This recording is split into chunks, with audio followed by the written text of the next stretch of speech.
Good morning my dear friends, good morning wastage.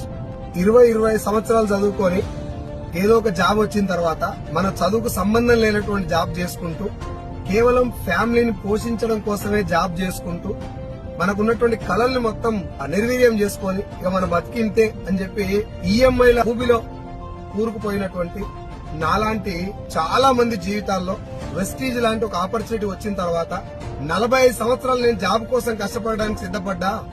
Already 10-15 సంవత్సరాలు కష్టపడ్డా.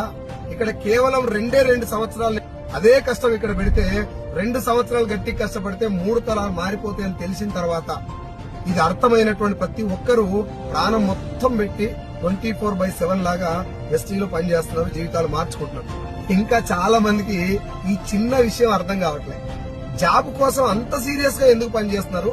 Life మారదని తెలిసినా, ఇక్కడ లైఫ్ గ్యారంటీగా మారుతుంది, చాలా మంది మారింది అని తెలిసినా ఇక్కడ అంత సీరియస్ గా ఎందుకు పని చేయలేకపోతున్నారు? ఒకసారి ఆలోచించండి. అండ్ మళ్ళీ చెప్తున్నా, జాబ్ చెడ్డది కాదు, కానీ నీ బలం జాబ్ కాదు. You can do more. Thank you so much.